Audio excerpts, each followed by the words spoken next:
800 hours, January 25th, 2026. Over the icy waters of the Barents Sea, two Russian Tu-160 White Swan strategic aircraft begin a dramatic approach toward the edge of Norwegian monitored airspace. And Moscow is not trying to be subtle. This is not a quiet patrol. It is a message, written in speed, altitude and pressure. A $500 million display of strategic power sent into one of the most closely watched regions on Earth. With talks around Ukraine still locked in place and tensions across the Arctic rising, the Kremlin wants the world to see one thing clearly. Russia still intends to project influence in the far north.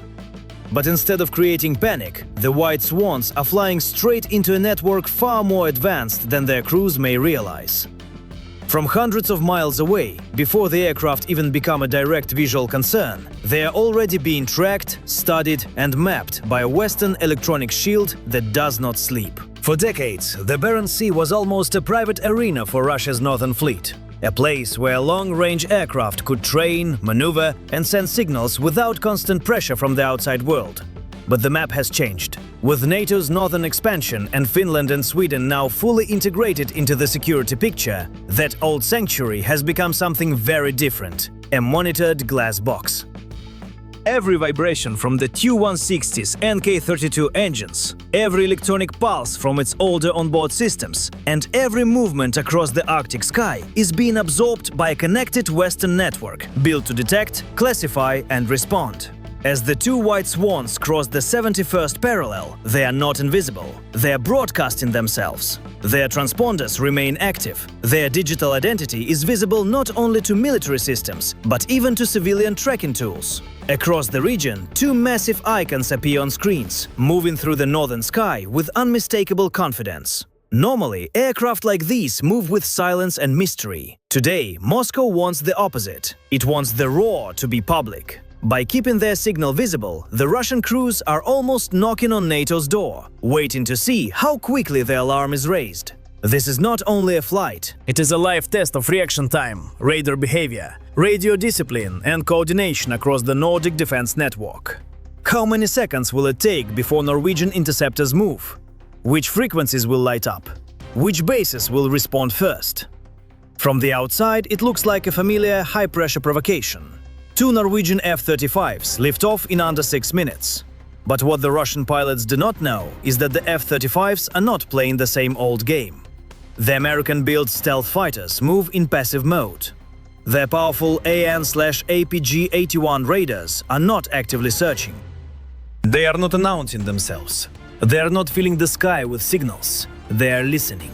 Instead of looking for the Russian aircraft, they allow the Russian aircraft to reveal themselves.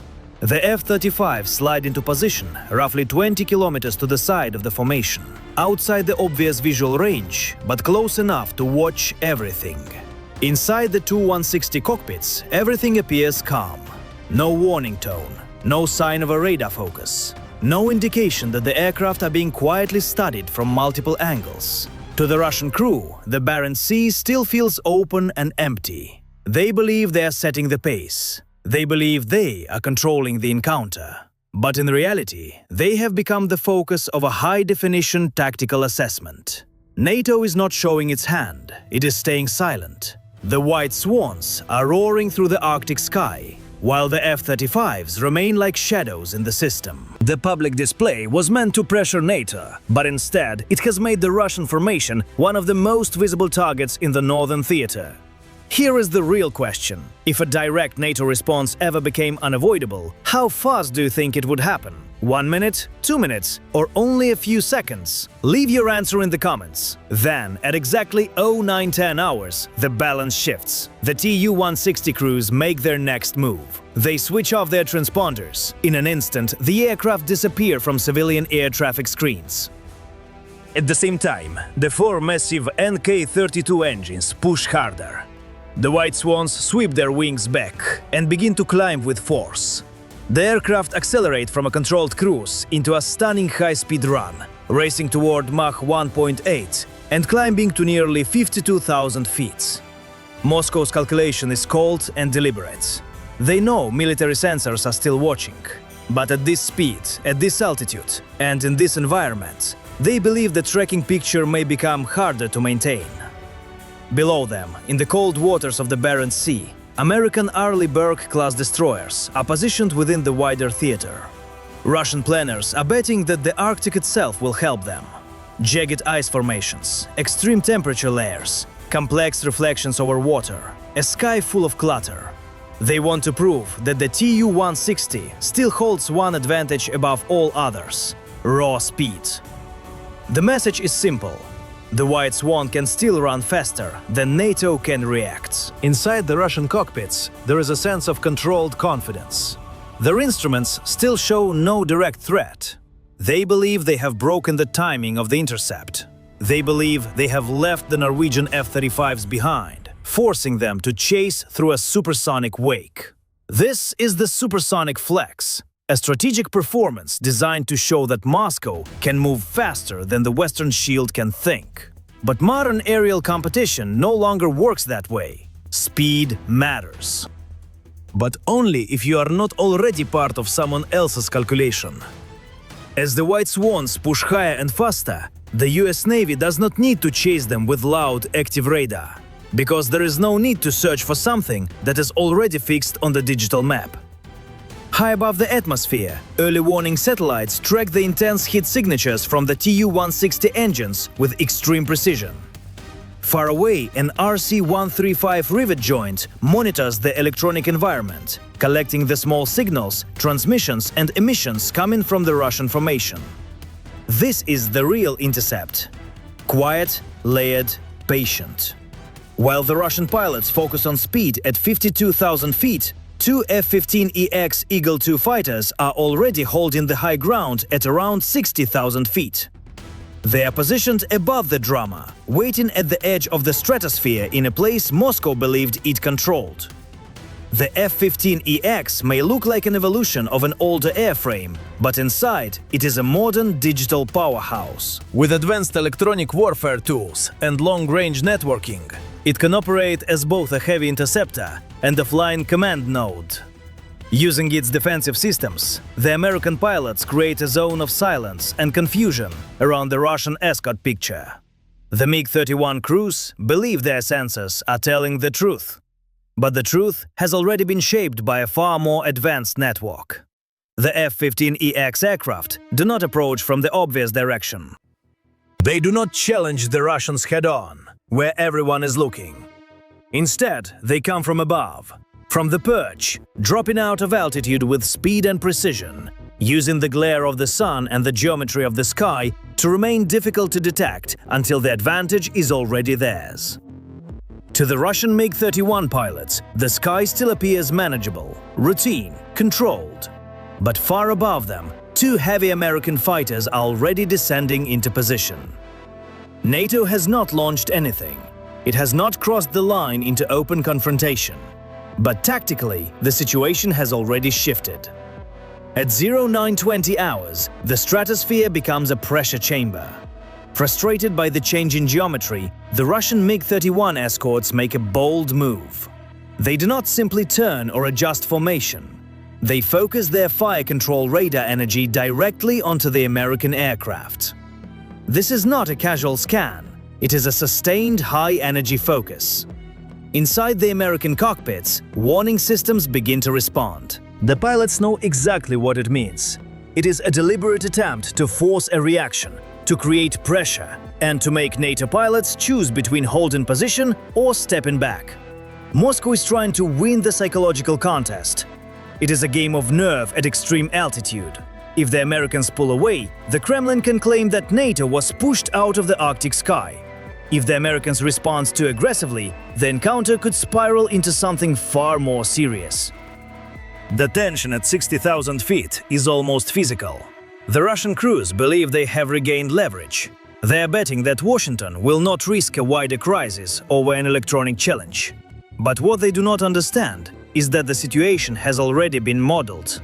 Every signal, every angle, every aircraft position, every possible next move.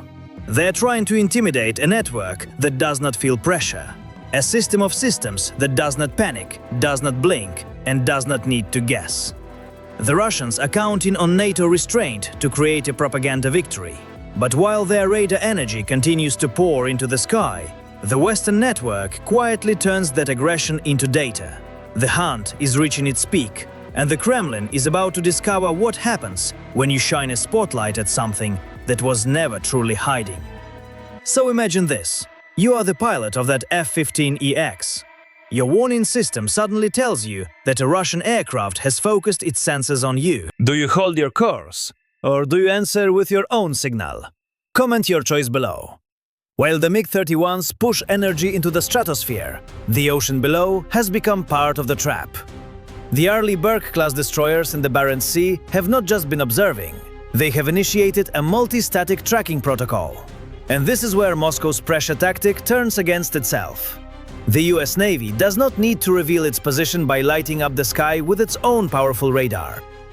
Instead, it uses the Russian emissions. The F-35s act as silent collectors, capturing the radar energy already being pushed out by the MiG-31 escorts. As that energy reflects around the Tu-160 formation, the Aegis combat system below builds a detailed three-dimensional picture of the Russian aircraft. NATO can track the formation from several angles without broadcasting a single obvious pulse of its own. The Russians are unknowingly helping build the map that contains them. Then, at 09:25 hours, the reply arrives. A calm American voice cuts through the International Guard frequency. Russian aircraft, your tactical geometry is understood. You are currently inside a monitored response net. We're tracking you through your own emissions. State your intentions immediately.